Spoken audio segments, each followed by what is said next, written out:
नमस्कार विद्यार्थी मित्रों, मारी आ यूट्यूब चैनल में आप सबનું हार्दिक स्वागत है। विषय हिंदी ધોરણ 7 આપણે આગળના વિડીયોમાં ચોથો પાઠ પૂર્ણ કર્યો તો ત્યાર પછી આવે છે નું અભ્યાસ। જોઈએ પ્રશ્ન પહેલો, सोच कर बताया। पहलो प्रश्न, ईश्वर ने मनुष्य को अन्य प्राणियों से किस प्रकार श्रेष्ठ बनाया है। उत्तर, ईश्वर ने मनुष्य को सोचने, विचारने और कल्पना करने के लिए मस्तिष्क दिया है। उसने मनुष्य को अच्छे बुरे का निर्णय करने के लिए विवेक बुद्धि दी है। वाणी का वरदान भी केवल मनुष्य को ही मिला है। मनुष्य जैसा सुंदर शरीर किसी दूसरे प्राणी का नहीं है। इस प्रकार ईश्वर ने मनुष्य को अन्य प्राणियों से श्रेष्ठ बनाया है। बीजो प्रश्न, धूम्रपान वर्जित है, कहाँ कहाँ और क्यों लिखा होता है। नो उत्तर જોઈએ આપણે। धूम्रपान वर्जित है ऐसा बसों और रेलगाड़ियों में जैसे सार्वजनिक वाहनों में लिखा होता है।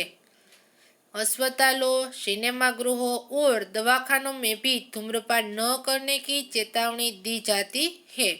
बाग बगीचे, पुस्तकालय, प्रतीक्षालय, धर्मशाला और सार्वजनिक शौचालय आदि स्थानों पर ऐसी पट्टियां लगी होती है। धूम्रपान से वायु प्रदूषित होती है।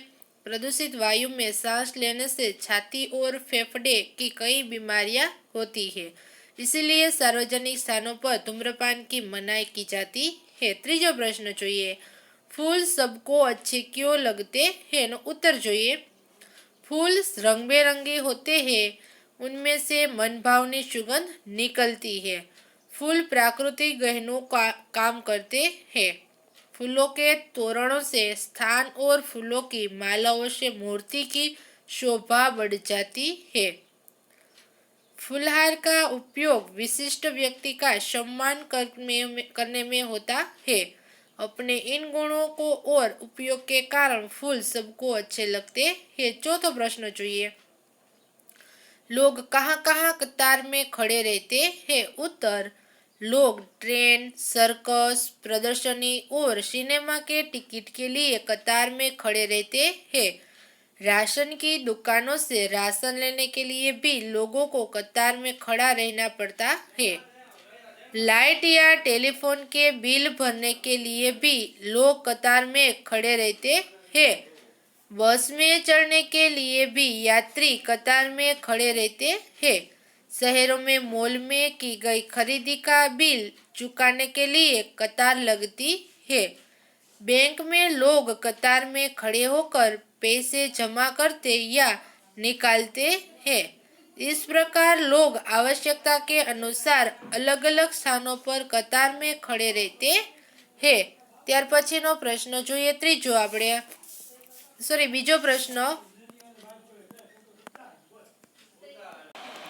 ત્યાર પછી આવે છે પ્રશ્ન બીજો, વિરામ ચિહ્ન और उनके नाम की जोड़ बनाए। તમને વિરામ ચિહ્નો આપેલા છે અને એમનું નામ આપેલું છે અને જોડ બનાવે છે। તો પેલું છે ઉદ્ગાર ચિહ્ન અથવા તો વિસ્મય ચિહ્ન, તે ત્રીજા નંબરનું જે છે એ વિરામ ચિહ્ન અથવા તો ઉદ્ગાર ચિહ્ન છે। ત્યાર પછી આવે છે અવતરણ ચિહ્ન, જે પાંચમા નંબરના ચિહ્ન આપેલા છે એ અવતરણ ચિહ્ન છે। ત્યાર પછી ત્રીજું યોજક ચિહ્ન, જે છઠ્ઠા નંબરનું જે છે એ યોજક ચિહ્ન છે। ત્યાર પછી આવશે પ્રશ્નસૂચક ચિહ્ન, એમાં આવશે પહેલું છે, પહેલા નંબરનું છે પ્રશ્નસૂચક ચિહ્ન है। પાંચમું પૂર્ણ વિરામ, જે બીજા નંબરનું છે એ આવશે પૂર્ણ વિરામ। છઠ્ઠું છે અલ્પ વિરામ, જે ચોથા નંબરનું છે એ અલ્પ વિરામ છે। ત્યાર પછી આ છે પ્રશ્ન ત્રીજો, वाक्यों को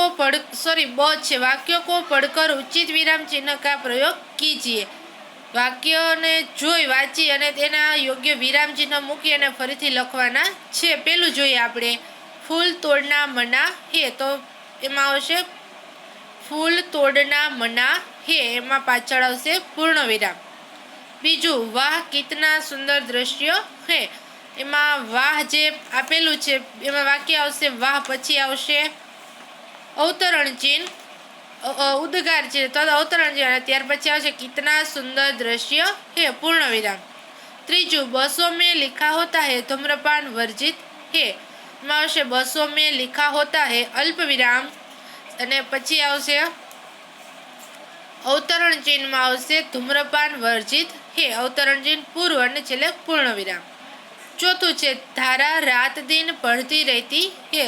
एमां आवशे धारा रात दिन पढ़ती रहती है पूर्ण विराम। पौधे बारिश में ही क्यों लगाए जाते हैं। एमां आवशे पौधे बारिश में ही क्यों लगाए जाते हैं प्रश्न चिन्ह आवशे। त्रीजो प्रश्न निम्नलिखित वाक्यों में से जातिवाचक संज्ञा के आसपास गोल राउंड चिन्ह कीजिए।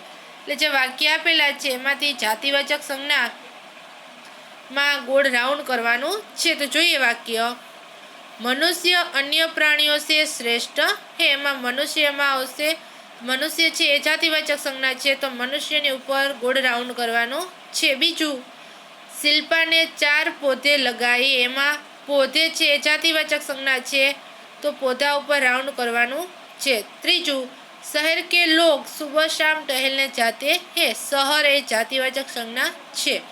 चौथु फूल सबको अच्छे लगते हैं। फूल ए जातिवाचक संज्ञा छे। जे समूहनो निर्देश करे जातिवाचक संज्ञा।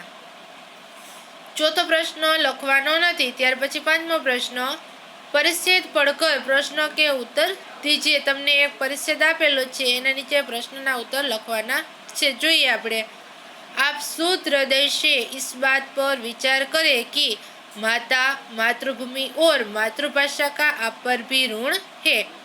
एक जननी आपको जन्म देती है। एक ही गोद में खेल कूद कर और खा पी कर आप पुष्ट होते हैं। एक आपको अपने भावों को प्रकट करने की शक्ति देकर आपके सांसारिक जीवन को सुखमय बनाती है। जिसका आप पर इतना उपकार है उसके लिए कुछ करना क्या आपका परम कर्तव्य नहीं है। प्यारे भाइयों उठो आलस्य छोड़ो काम करो और अपनी मातृभाषा की सेवा में तत्पर हो जाओ। इस व्रत का पालन करना तलवार की धार पर चलने के समान है। अत्यंत खेद का विषय है कि आज अधिकांश भारतवासी अपनी मातृभाषा की उपेक्षा करते हैं। वे अंग्रेजी बोलकर अपने अहंकार तथा दूषित मनोवृत्ति का परिचय देते हैं। जो अपनी मातृभाषा का तिरस्कार करता है उसे भी देशभक्त नहीं कहा जा सकता। इना प्रश्न જોઈએ। पहलो प्रश्न हम पर किस किस का ऋण है एनो उत्तर જોઈએ। हम पर माता मातृभूमि और मातृभाषा का ऋण है। बीजो प्रश्न माता का ऋण हमें क्यों अदा करना चाहिए। उत्तर हमें माता का ऋण अदा करना चाहिए क्योंकि उसी ने हमें जन्म दिया है। त्रीजू किस व्रत का पालन करना अत्यंत कठिन है। उत्तर मातृभाषा पर गर्व करना और उसकी सेवा में तत्पर रहना हमारा कर्तव्य है परंतु इस व्रत का पालन करना अत्यंत कठिन है। चौथो प्रश्न किसे देशभक्त नहीं कहा जा सकता। उत्तर જોઈએ जो मातृभाषा का तिरस्कार कर अंग्रेजी बोलने में गर्व अनुभव करता है और उसे देशभक्त नहीं कहा जा सकता है। पांचवा प्रश्न गद्यांश को उपयुक्त शीर्षक दीजिए। उत्तर सच्चा देशभक्त अथवा माता मातृभूमि और मातृभाषा। ત્યાર પછીનું પાઠનું સ્વાધ્યાય આપણે આગળના વિડીયોમાં જોશું। Thank you.